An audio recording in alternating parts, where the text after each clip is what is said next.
guys get that reference? Taking out the trash, a new year, fresh new content, and that content starts today, or kind of starts today. Oh, by the way, I also have this fresh new apron on. How do you guys like it? Let me know. Now, today we're gonna make some balls. I figured that's the only proper way to start this year off right. These balls are great for meal prep and have the macros to back that up, so let's just jump right into them. Start with 1 pound of a lean ground protein. This can be turkey, chicken, beef, and so on. Today I'm using chicken. Next, add in the rest of your ingredients, starting with 1 cup of a fat-free or reduced fat pizza cheese, half a cup grated Parmesan cheese, half a teaspoon of Italian seasoning, half a teaspoon of garlic powder, something like this seasoning, which is seriously delicious and also highly addictive. I'm warning you. I'll link it below. A little salt, half a cup of rolled oats, 1 cup of cooked brown rice, 1 large egg, 1 large egg white, and 4 tablespoons of a tomato paste. Go ahead and mix everything together. A hand mixer will make this way easier for you. Last, take out a baking pan, line it with some foil or parchment paper to make cleanup easier, and shape your balls however big you want them. Repeat, and then throw them in the oven on 350 for around 25 to 30 minutes, depending on how big your balls are.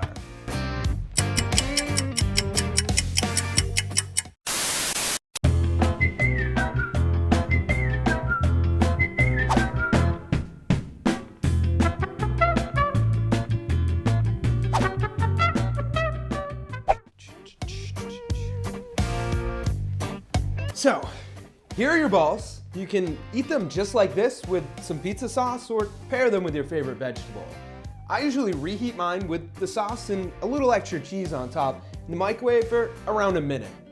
Now to meal prep, since I know I'm gonna be asked this. Figure out your daily calorie intake and then how many calories you wanna take in from this recipe and scale it. If you need more, double or triple the recipe, and if you need less, cut the recipe in half and so on. All right, let's respond to some comments now. And I think this one is perfect to start with. Chad Pavicic asks, why don't you ever eat anything you make and tell us how it tastes? I mean, for the most part, whatever I title it is hopefully how it tastes when you make it. However, I guess we could dive in a bit deeper here.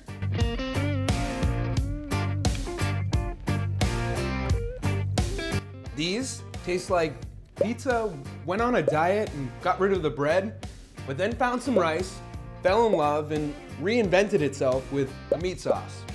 So every bite, you get some meat, some rice, some sauce, and some cheese. They're seriously good, and they even taste great cold, too. And how I know that is because they've been sitting out for a while, and they're really cold right now, but they still taste great. AC Star Productions says, subscribed with the thumbs up emoji. Thank you very much. La Bambula says, seems like a fine recipe. Thank you. Should I weigh potatoes before or after cooking? Before. Here's a good one. Chris Lewis asks, can I use ground beef instead? Yes, you can, and you can almost always use ground beef or chicken instead of turkey and vice versa. Do you guys like watching me eat? Let me know in the comments below. With that, thank you guys for watching. Drop some questions down below in the comments and maybe I'll answer them in the next video. Don't forget to subscribe and turn on notifications so you never miss a video or a live stream. Hint, hint. Smash that thumbs up button and of course, stay healthy. Also, if you made it to this point, let me know in the comments below what you want to see more of this year or maybe something I've never done before. Let's engage more. This is the year of engaging. We're gonna do that starting today, right now.